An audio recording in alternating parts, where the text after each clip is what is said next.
गुरु गोरखनाथ एक योग सिद्ध योगी थे।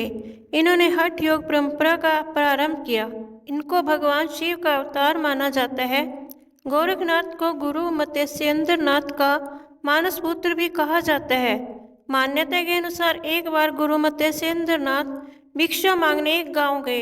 एक घर में भिक्षा देते हुए स्त्री बड़ी उदास दिखाई दी तो गुरु ने पूछा, क्या समस्या है?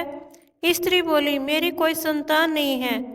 उस स्त्री को परेशान देख गुरु मत्स्येंद्र नाथ ने उसको मंत्र पढ़कर एक चुटकी भभूत दी और पुत्र प्राप्ति का आशीर्वाद देकर चले गए। लगभग 12 साल के बाद गुरु मत्स्येंद्र नाथ उसी गांव में फिर से आए और उस स्त्री के घर पहुंचे। दरवाजे के बाहर से आवाज लगाकर स्त्री को बुलाया और कहा, अब तो पुत्र 12 साल का हो गया होगा। असलियत में वह स्त्री गुरु मत्स्येंद्र नाथ की सिद्धियों से अनजान थी, इसलिए उसने गुरु मत्स्येंद्र नाथ द्वारा दी भभूत को खाने की बजाय गोबर में फेंक दिया था।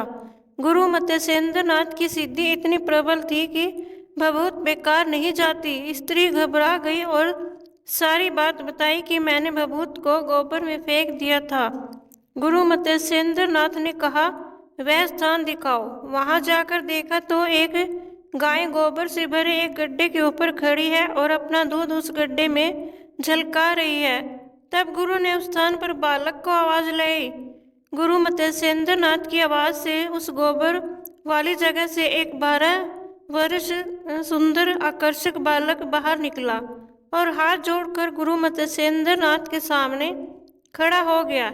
इस प्रकार बाबा गोरखनाथ का जन्म स्त्री के गर्भ से नहीं बल्कि गोबर और गौ द्वारा की जाने वाली रक्षा से हुआ था, इसलिए इनका नाम गोरक्ष पड़ा। इस बालक को गुरु मत्स्येंद्र नाथ अपने साथ लेकर चले गए और आगे चलकर यही बालक गुरु गोरखनाथ बने।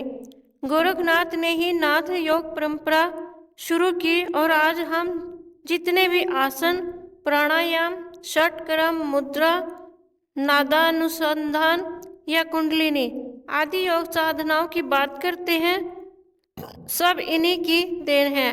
दोस्तों, मेरी यह वीडियो देखने के लिए आपका बहुत बहुत धन्यवाद। जय श्री राम।